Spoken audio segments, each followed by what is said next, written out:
Baik, anak-anak murid cikgu semua. Okey, jadi dalam petikan buku kerja awak itu ada satu petikan bertajuk Wah Hebatnya Anak-anak Itu. Okay, kalau awak tengok dalam petikan ini diberitahu bahawa Persatuan Penduduk Taman Muibah mengadakan majlis hari meraikan kejayaan anak-anak penduduk yang berjaya dalam pelajaran dan kehidupan. Jadi, satu video telah ditayangkan kepada para hadirin. Okey, video ini memaparkan tentang kejayaan anak-anak penduduk tersebut. Okey, jadi dia dah pecahkan dalam bentuk jadual yang sebegini. Okey, yang pertama adalah tentang fahim. Okey, ditunjukkan gambar dekat sini. Okey, sekejap ya, cikgu naikkan ni ke atas. Okey, jadi ada gambar Fahim sedang menelaah pelajaran, sedang mengulang kaji. Okey, lepas tu dia dapat keputusan peperiksaan. Okey, jadi maklumat tersurat dekat sini. Okey, maklumat tersurat maksudnya apa yang dia bagi dalam gambar ni lah. Okey, jadi Fahim dia dah belajar hingga larut malam. Okey, dia belajar. Okey, jadi bila dia belajar ni, apa maklumat tersirat? Tersirat ni tak ada. Jadi awak kena fikir, bila awak tengok dia belajar hingga larut malam, Fahim ni dia menunjukkan sikap apa? Jadi dia menunjukkan sikap rajin dan tekun. Okey, apa kesan dia? Okey, respon ni maksudnya kesan. Buruk tulisan cikgu kau tulis dekat dalam ni, tak naklah tulis, tak payahlah tulis kan. Okey, yang ini kesan. Kalau cantik tulisan cikgu, cikgu letaklah sini. Cikgu cubalah tulis kesan. Okey, jadi apa kesan? Respon ni kesan.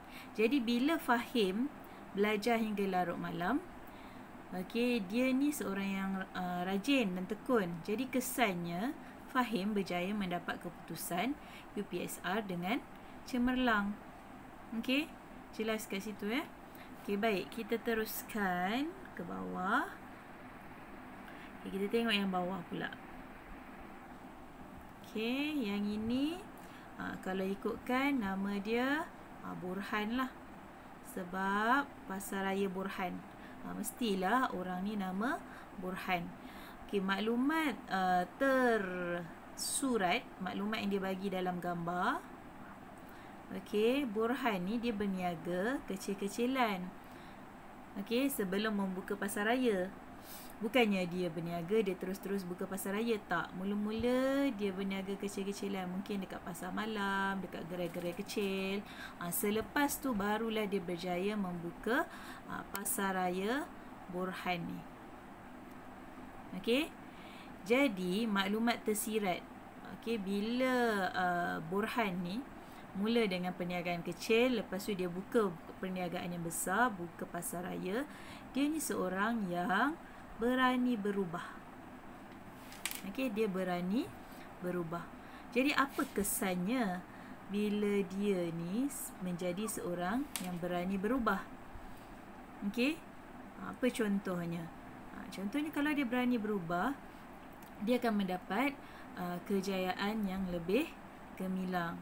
Dia mendapat pendapatan yang lumayan, lebih lumayan. Dia membuka peluang pekerjaan kepada penduduk di situ. Sebab dia ada pasaraya, dia buka pasaraya. Pasaraya ni besar, jadi ramai orang boleh bekerja dengan dia. Okey, selain daripada tu pendapatan dia lebih lumayan lah. Kalau berbanding waktu dia berniaga kecil-kecilan, pendapatan dia sedikit, ruangnya sedikit. Tapi bila dia buka pasaraya, ruang perniagaan dia lebih besar, jadi pendapatannya lebih banyak. Dia dapat beri peluang pekerjaan kepada ramai orang. Okey, itu kesan dia. Respon sama dengan kesan. Okey. Okey, kita teruskan yang bawah. Okey, yang ini ada gambar macam petani. Okey, kalau awak tengok dekat sini, okey, ni petani. Tak tahulah nama dia siapa. Okey, tapi dia petani lah. Katakanlah kita bagi nama dia Abu ke. Okey, jadi Abu ni dia asalnya dia guna cara tradisional. Okey, dia guna tangan, dia guna cangkul, dia guna alat-alat tradisional je lah. Okey, tapi lama-lama dia majukan pertanian dia guna kaedah yang moden. Nampak ni. Itulah maklumat tersurat yang ada dalam gambar. Bermula dengan bertani secara tradisional. Tradisional maksudnya dia guna alat-alat tradisional, guna tangan dia lah. Guna cangkul tadi cikgu kata, guna tangan, dia kena buat sendiri, perlu usahakan sendiri. Okey, tapi semakin lama dia mencari kaedah baru, dia guna cara moden. Okey, bila dia guna cara moden, dia guna mesin yang besar-besar untuk buat kerja-kerja di kawasan pertanian dia. Okey, jadi dia menjadi lebih kaya. Sebab apa? Jadi dia ni, kalau kita tengok, dia ni seorang yang bijak, gunakan pelbagai kaedah untuk menjadi petani moden. Maksudnya dia asal guna cara tradisional sahaja, tapi dia seorang yang bijak, dia pelbagaikan kaedah, dia guna cara moden pula. Jadi apa kesannya bila guna cara moden? Respon tu kesan kan? Okay, jadi bila dia guna cara moden, hasil dia mestilah lebih banyak kan, berbanding kalau dia guna cara tradisional lambat. Okay, dia kena buat satu-satu, guna tenaga dia sendiri, lepas tu bila dia penat dia berhenti. Tapi kalau dia guna tenaga moden, kalau dia guna cara moden, menggunakan mesin dan sebagainya, jadi kerjanya jadi lebih cepat, lebih efisien, lebih produktif. Produktif tu maksudnya penghasilan lebih banyak. Contohnya kalau dia tanam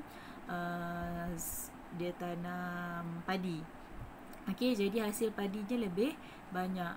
Nak tuai padi guna mesin, laju je, dalam sehari boleh dapat banyak padi.